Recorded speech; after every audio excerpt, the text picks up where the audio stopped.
হঠাৎ করে ডিলিস্টিং এর কথা আসলো কেন? প্রাইম অবজেক্টিভ হইল to save the investors. Delisting হওয়ার কোয়ালিটির কোম্পানি, সেই সব শেয়ার মাসখানেকের মধ্যে ডাবল রিডাবল হচ্ছে।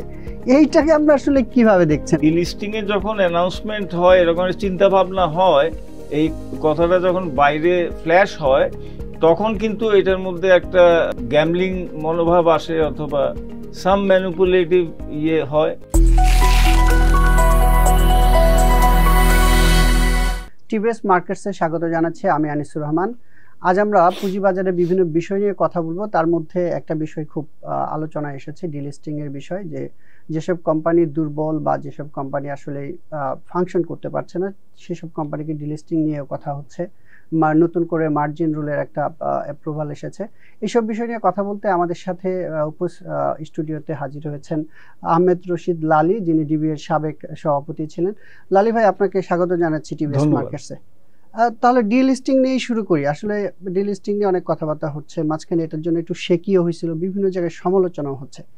আপনি এই প্রপোজালকে কিভাবে দেখছেন? আচ্ছা, ডিলিস্টিং এর বিষয়ে আমার বক্তব্য হলো যে ডিলিস্টিং রুল যেটা আছে ঢাকা স্টক এক্সচেঞ্জের, এটা ইজ ভেরি উইক একটা রুল, এবং ডিলিস্টিং রুলের মধ্যে অনেক চেঞ্জেস আনতে হবে। যদি চেঞ্জেস আনা না হয় তাহলে ইভেনচুয়ালি এই ছোট বিনিয়োগকারী যারা আছে, ক্ষুদ্র বিনিয়োগকারীদের এই লস হইতেই থাকবে। আচ্ছা, এই জিনিসটা যদি আমরা এইভাবে করি, লাইক একটা সময় ছিল 13টা কোম্পানি একসাথে ডিলিস্টিং হয়েছে, ঠিক আছে? সো ওইটার একটা রেজাল্ট ছিল। বাট এমনও আমরা করেছি যখন আমি বোর্ডে ছিলাম, যে আমরা বলেছিলাম যে তোমার ফেস ভ্যালিউতে যেটা আছে এবং মার্কেট ভ্যালিউ, সেটা সমন্বয় করে তোমরা সব শেয়ার তুলে নাও। এমন বোধহয় সোনালি সামথিং ছিল, একটা জুট না ইগল বক্স ছিল। তো ওকে আমরা বাধ্য করেছিলাম যে শেয়ার সব তুলে নেওয়ার জন্য, বিনিয়োগকারীদের কাছে যে শেয়ারগুলো আছে সেগুলো তোমরা তুলে নাও, তুলে তোমরা ডিলিস্টিং হয়ে যাও, অসুবিধা নেই। আচ্ছা, এইরকম সিচুয়েশনও আমরা করেছি। এখন সিচুয়েশনটা হলো যে আমাদের ডিলিস্টিং রুল যেটা আছে সেটাকে আমূল পরিবর্তন করতে হবে, যুগ উপযোগী করতে হবে। লাইক ফর এক্সাম্পল আমি বলি, ইন্ডিয়াতে কি আছে ডিলিস্টিং রুল? ইন্ডিয়াতে হলো 6 মাস আগে তারা একটা নোটিফিকেশন দেয়, এবং এসইসি মানে ওখানকার সেবি নোটিফিকেশন দেওয়ার পরে এবার তারা ভ্যালুয়ার বসায় দেয় ওই কোম্পানিতে। ওই ভ্যালুয়ার 6 মাস ধরে ভ্যালুয়েশন করে একটা ভ্যালু বের করে শেয়ারে। সো এই যখন ভ্যালুটা বের হয়ে গেল, তখন এবার শেয়ার হোল্ডারদেরকে ওই ভ্যালু হিসাবে পেমেন্টটা করে।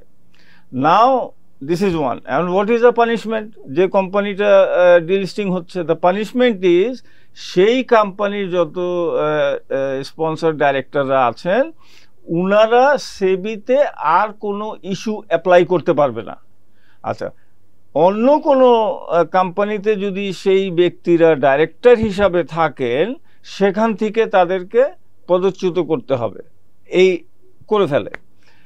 এইভাবে করে কিছু কিছু পানিশমেন্ট আছে, এবং বিনিয়োগকারীরা যাতে না ঠকে সেই জন্য ভ্যালুয়েশন দিয়ে তারা একটা ক্যালকুলেশন করে ওই পয়সাটা বিনিয়োগকারীদেরকে দিয়ে দেয়। আচ্ছা, এখন বিষয়টা হলো এই কাজগুলো যদি না করে, অনেক ক্ষেত্রে এমনও হয় যে তাদের বিদেশ যাত্রাও বন্ধ করে দেয়।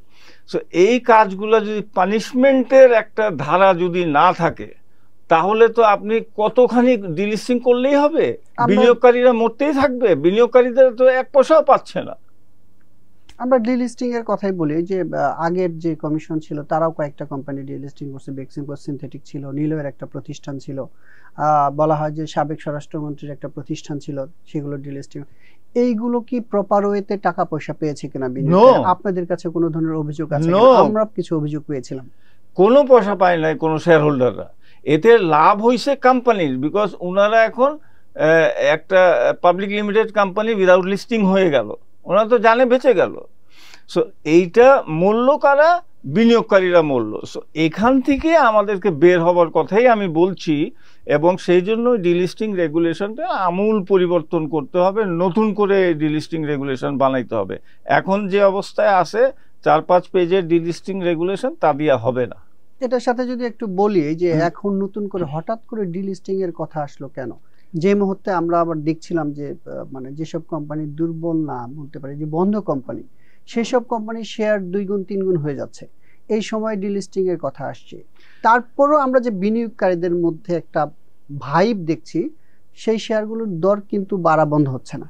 মানে এটার আপনি আসলে কিভাবে বিশ্লেষণ করবেন? এক্স্যাক্টলি, প্রবলেমটা হয় কি, যখন এরকম একটা সিচুয়েশন হয়, যেমন 14-15টা কোম্পানি একদম বন্ধ, ক্লোজ, কোনো প্রোডাকশন নাই, কোনো কিছু নাই, ইনক্লুডিং মেঘনা পেট, মেঘনা কন্ডেন্স মিল ইত্যাদি, সব বড় বড় কিছু আছে সেগুলো। সো এই জিনিসগুলো যখন বন্ধ থাকে, তখন আমাদের প্রাইম অবজেক্টিভ হইল টু সেভ দ্য ইনভেস্টার্স। এখন বিনিয়োগকারীদের সেভ করার জন্য এখান থেকে আপনাকে ডিলিস্টিং রুলটা চেঞ্জ করতে হবে, রেগুলেশনটা সম্পূর্ণভাবে চেঞ্জ করতে হবে। তা না হলে এই বিনিয়োগকারীরা মারা যেতেই থাকবে, কোনো কিচ্ছু পাবে না। আপনি ডিলিস্টিং করবেন, ওই কোম্পানি বেঁচে যাবে আর বিনিয়োগকারীরা মরে যাবে। এখন বিষয়টা হচ্ছে যে বিনিয়োগকারীরা তাহলে কেন সেইখানে বেচাকেনা করছে? সেখানে তো ধরেন যাদের এই শেয়ার আছে, এরা হয়তো বেচবে। কিছু লোক এই জিনিসটাকে মানে একটা খেলে যে ঠিক আছে দেখি কি হয়, so would they buy it as a much lower price. So করে তারপরে তারা ওইটাকে বাড়ায় টাড়ায় আবার 8 আনা 1 টাকা বাড়ায় এই জিনিসটা বিক্রি করে দেয়। বাট এন্ড ইনভেস্টর যে, সেই লোকটা মারা যায় যার হাতে শেয়ার থেকে যায়, সে বেচতে পারে না। না, আমি একটু জানতে চাই, যে মুহূর্তে ডিলিস্টিং এর কথা হচ্ছে, যেসব ডিলিস্টিং হওয়ার কোয়ালিটির কোম্পানি, সেই সব শেয়ার মাসখানেকের মধ্যে ডাবল রিডাবল হচ্ছে, এইটাকে আপনি আসলে কিভাবে দেখছেন? That is what I am saying. আপনার এই ডিলিস্টিং এর যখন অ্যানাউন্সমেন্ট হয়, এরকম চিন্তা ভাবনা হয়, এই কথাটা যখন বাইরে ফ্ল্যাশ হয়, তখন কিন্তু এটার মধ্যে একটা কি বলবো আমি, গ্যামলিং মনোভাব আসে, অথবা সাম ম্যানিপুলেটিভ হয়, যে কারণে এই বিনিয়োগকারীরা কিন্তু ক্ষতিগ্রস্ত হয়ে যায়। তাদেরকে সবসময় বুঝতে হবে যে কোন কোম্পানি আমি নিচ্ছি, তার ইতিহাসটা কি, ডিভিডেন্ড পে আউট ইতিহাসটা কি, এই জিনিসগুলো যদি ওনারা না দেখেন, মানে চোখ বন্ধ করে যে অমুক ভাই বলেছে এটা বাড়বে, ওনারা কিনে নেন রিউমারের বশবর্তী হয়ে, সেখানে কিন্তু আমরা বিপদে পড়ে যাই বিনিয়োগকারীরা। আপনার কথা ধরেই বলতে চাই, আসলে বাংলাদেশের যে ফাইন্যান্সিয়াল স্টেটমেন্ট, আর্নিং পার শেয়ার, এগুলো যে দেয়, এইসব নিয়ে নানা ধরনের বিতর্ক আছে। ওই বিতর্কের বাইরে যে আমরা এখন একটু মার্জিন রুল নিয়ে শুনতে চাই। নতুন একটা মার্জিন রুল আসছে, এই মার্জিন রুলকে আপনারা কিভাবে মূল্যায়ন করছেন? দেখেন, মার্জিন রুল যেভাবে টাস্কফোর্স দিয়েছে, সেটার থেকে একটু এসইসি ইমপ্রুভ করে সেটাকে ড্রাফট আকারে মানে প্রিন্ট করেছে। এখন এখানে আমার দুইটা বক্তব্য। একটা হলো যে 5 লাখ এবং 10 লাখের যে স্ল্যাবটা, ওই স্ল্যাবটা আমি চাচ্ছিলাম, মানে আমার একটা ছিল যে 50 লাখ আর 1 কোটি।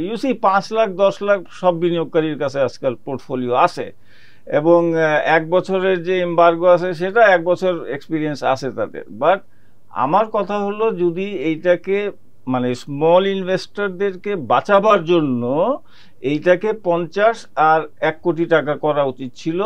তার কারণটা হলো, এখানে হয় কি, যারা মার্জিন লোন দেন, সেই সকল লেন্ডারদের মূল ব্যবসা হয়ে গেছে কিন্তু ইন্টারেস্ট বিজনেস।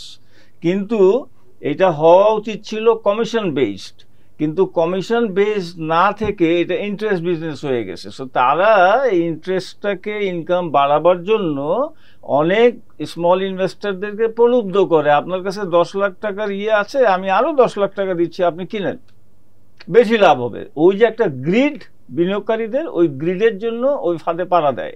আর ওই ফাঁদে পাড়া দিয়ে যে উনার লস হয়ে যায়, ইনভেস্টরের লস হয়ে যায়, কিন্তু উনার টাকা উনি কিন্তু তুলে নেন, লেন্ডারের টাকা লেন্ডার কিন্তু তুলে নিচ্ছেন।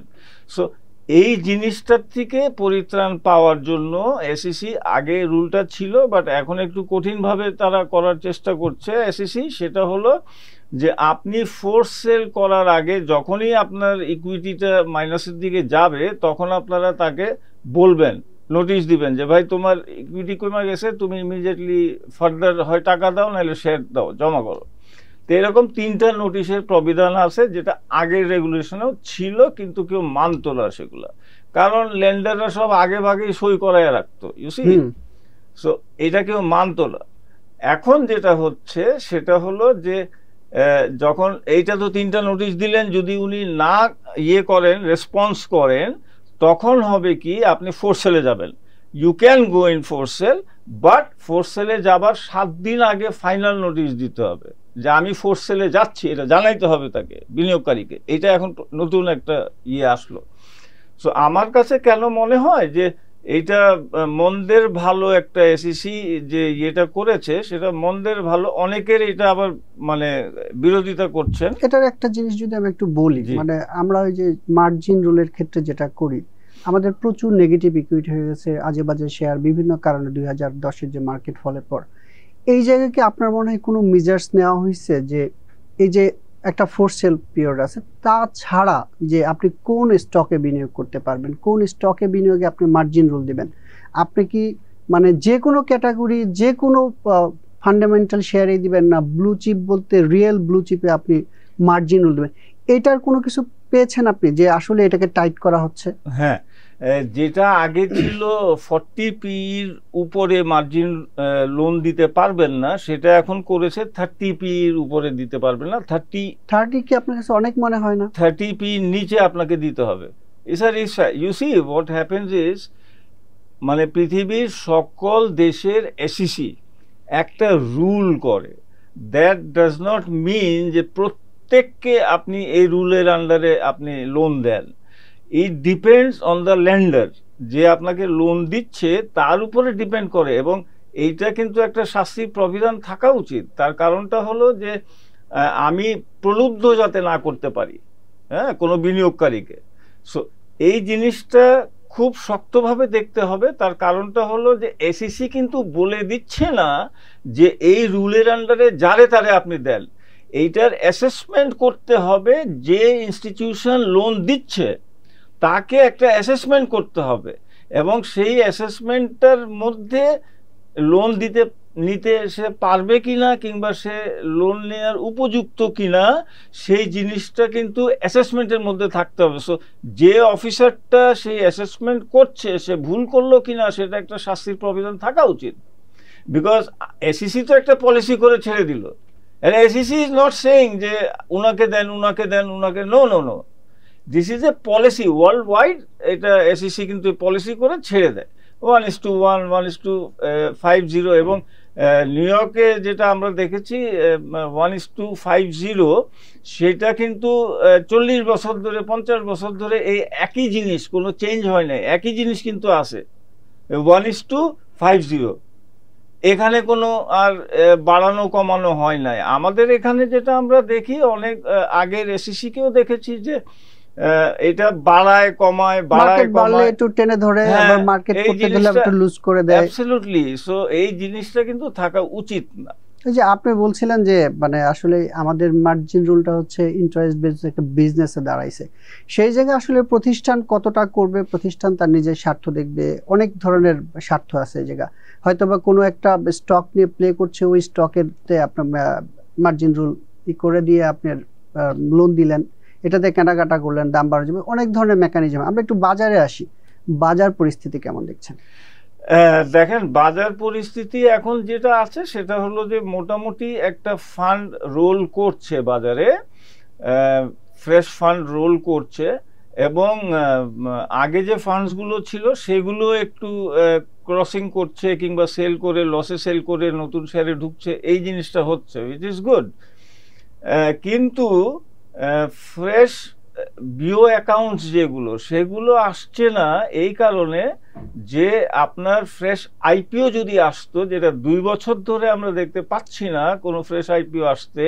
সো ফ্রেশ আইপিও আসলে নতুন বিনিয়োগকারী যুক্ত হতেন বাজারের সাথে, বিও অ্যাকাউন্ট যুক্ত হতো। কারণ দেখেন, আজকে বিও অ্যাকাউন্ট যেটা 33 লক্ষ বিও অ্যাকাউন্ট ছিল, যদি আপনার স্মরণ থাকে 5 বছর আগে, সেটা কিন্তু এখন 13 লাখ, 12 লাখ, 13 লাখে কিন্তু কমে এসছে। সো বিনিয়োগকারীরা কিন্তু বাজারমুখী যদি করতে হয় তাহলে ফ্রেশ আইপিও দিতে হবে, কারণ একটা নতুন বিনিয়োগকারী কিন্তু আইপিওর মাধ্যমে ঢোকে। সো এই কাজটা আমার মনে হয় খুব সুচল। তার মানে এই না যে আপনি যেন তেন একটা আইপিও দিয়ে দিলেন, তা না। স্ট্রং আইপিও, ভালো কোম্পানি, সেগুলো দেখে বুঝে শুনে কিন্তু যদি বাজারে আইপিও আসে, তাহলে কিন্তু এতে বিনিয়োগকারীরা যুক্ত হন।